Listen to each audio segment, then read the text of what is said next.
So, hello everyone. Today we have a pleasure to host Sarah. Sarah is working at NASA currently, and today she's going to answer some questions. Hello, Sarah. Hi, how are you? Thank you so much for having me. Oh, we are great. Thank you. Okay, so I think we can start. And could you tell us something about yourself and your way to space?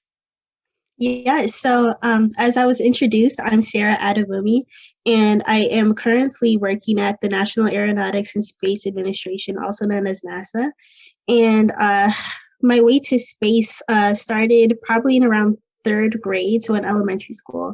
And I was super inspired by seeing a couple of the missions that NASA actually was doing. And so even back then, I was 8 years old, and I was like, I think I would want to work for NASA when I'm older. And I didn't really think much of it until I was going to college. And I actually went to university, and I majored in aviation sciences with a concentration in management. And so since then, my freshman year of college, I was able to obtain my first internship working for NASA at the Glenn Research Center in Cleveland, Ohio. And it was just an amazing opportunity to just get acclimated to the atmosphere, learn more about aviation and the aerospace industry. And since then, I had been able to intern 4 more times for NASA, and now I'm currently working full time. Yeah, it's really interesting and impressive. And as you say, you've been a NASA intern 4 times. How did it happen? What was your role? Yeah, so how it happened, like I said, I've always been interested in NASA. I never actually imagined myself actually working there. It's just something that I said that when I was younger. But when I got to my university, it was something that was made reality by my professors and my advisors. So my professor actually had a guest speaker come to our class. He worked at NASA Wallops in Virginia, and he just talked about what NASA is currently doing and how they are currently looking for interns. And so I was super interested, and I was like, how do I sign up for an internship? How do I get involved? Will they accept me? Anything like that. And so he just told me a little bit about, sharpening up my resume. I actually had no work experience prior to obtaining my NASA internship. And so that's something that a lot of people think that's actually a misconception. People think that you have to have 5 years of work experience or do something super amazing. It's really just showing what you've already done. And I've had a lot of volunteer and community service projects that I've been a part of. And so that's what I put on my resume. And so especially for NASA, what they're really looking for is to show what you've done, but more importantly, how you made an impact in whatever it is that you did. And so once I shaped up my resume, I submitted it, and I actually got multiple offers. For my very first time, I was super excited, but I decided to go with the Glenn Research Center in Cleveland, Ohio. And so since then, that was my first internship, just really getting to know about NASA's atmosphere as well. Before going to NASA, I thought that it was very stiff, very professional, stern, you can't do anything, but really it's a family environment, especially at the Glenn Research Center. Everyone has a good time. You come to work, you get your job done, but it's not as strict as I thought it was. It's very relaxed, and that's something that I definitely would say about the aerospace industry as a whole. Everybody is pretty much a family there. Yes, and you studied aviation. Maybe you can tell us what are your future goals? Are you willing to stay in the space industry, or maybe you would prefer an aeronautical career? Yeah, so I am currently thinking about staying within NASA specifically, but within the aerospace industry. Even though my background is in aviation, prior to working for NASA, I did think about going into working for maybe Boeing, Lockheed Martin, companies like that that specialize in aviation. But since working at NASA and now my current position, I decided to stick with it and really try to pursue my future goals, which is actually a higher position within the directorate, maybe going back to headquarters, which was my very last internship.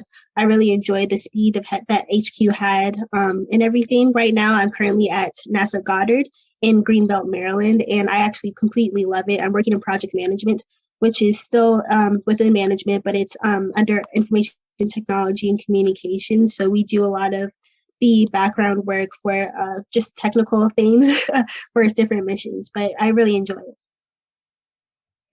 Yeah, that sounds really great. And I think you've mentioned that your way to space started when you were at your third grade, right?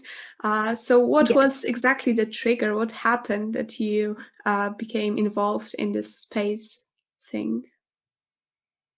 Yeah, so it was around like 2008, and I know that NASA was having one of their missions, and they're talking about, going to Mars. That was actually when we were first, talking about going to Mars. And so we had read something about it in class, and I was just super interested. My father is also in the STEM industry, but he's actually a computer engineer. But he had something with his work where it was like, take your child to work day. And so there we were just able to like explore the facility, see everything that was going on. And we actually had a project where we created our own foam rockets. And since then, I was like super interested in that. And so just seeing like rocketry, propulsion, aviation, aerospace, I was just like, okay, this is something that I definitely want to do. And so since then, I've just been kind of thinking about it, but then actually going into university when I was thinking about my career and the major that I wanted to choose, I knew I definitely wanted to go into something that was aviation or aerospace related. Yeah, sure. And have you ever thought about obtaining pilot's license? Maybe you have one. Do you think it would be really useful in your profession? For me, so at my university there are several different concentrations. So my concentration is management. So the other concentration is actually the pilot. So all of my classmates, they're all training to be pilots. I have flown before. I've flown a small Cessna aircraft, but I think that I'm not afraid of heights or anything, but I just prefer to be in the in the passenger seat. But I do like unmanned flight as well, drones. We have a lot of that at our university as well, the University of Maryland Eastern Shore. And so I actually obtained my certificate from the FAA for unmanned pilotry. So that's something that I'm interested in as well. Usually, like aerospace programs or space missions are a fruit of very international cooperation, right?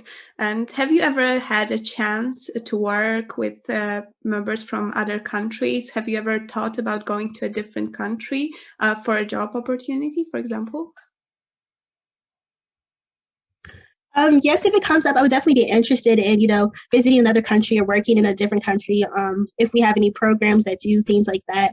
NASA does have an international student program. They work with a lot of universities internationally and other organizations as well. So they have programs where we collaborate with international students and international workers as well. The only international work I've actually done, it was here in the United States, but it was in Washington, D.C. I was a part of an organization, AIAA, which is the American Institute for Aeronautics and Astronautics. And we had a SciTech forum. It was in 2019, I think, of my sophomore year of college. And we had students and professionals from all over the world attend, and they were just giving, their own knowledge and just information about what they're currently doing at whatever company they're at. It was such an amazing and informational experience just to see what other countries are doing and how we can all come together and work together. That's just amazing. But let's look at maybe a bit darker side of STEM. Well, it is a very male-dominated field, and what is it like for you to be a woman in the space industry? Do you maybe feel a lot of stereotypizing? Yeah, I definitely think that it's being a male-dominated industry. There are still definitely a lot of stereotypes and stigma surrounding women in STEM. A lot of people, especially within the older generations, may not think of women as more capable of doing their jobs, especially when it comes to the more technical fields like mechanical engineering, astrophysics, things like that. So I think that there still is, but I think that I'm more proud and honored to be amongst such a strong cohort of women, because we are doing a great job with trailblazing and really just making their mark in the industry. At that AIAA conference that I actually just spoke about, there was actually a panel with women who spoke about being women in STEM in a male-dominated industry. And one of the women spoke about, she was an electrical engineer, and she was in a room full of men, and she was, one of the men was like, oh, don't electrocute yourself. She was fixing something. And she was like, I'm the only electrical engineer in the room. And so like, it was like a funny story, but it really kind of spoke to kind of the experiences that women currently have in the industry, but the amazing things that we are doing to change that. And I see so much progress right now, and I see it's going to be happening in the future. Amazing. And besides meetings like that, how could we help and empower more women in the space industry?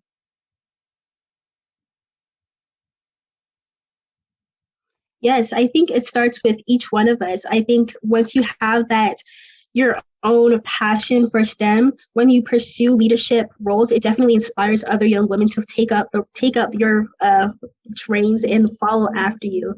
For me, took me seeing women in leadership in STEM for me to even imagine that was possible for me. And so the women that are trailblazing that come before us, we see like the hidden figures and all the women in leadership currently for me at NASA.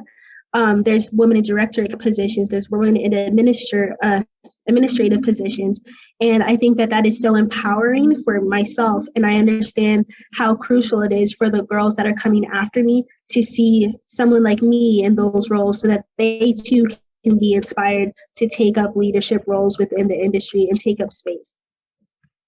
Great. And let's now say that you have 15 seconds to say something any young woman would hear. What would you say?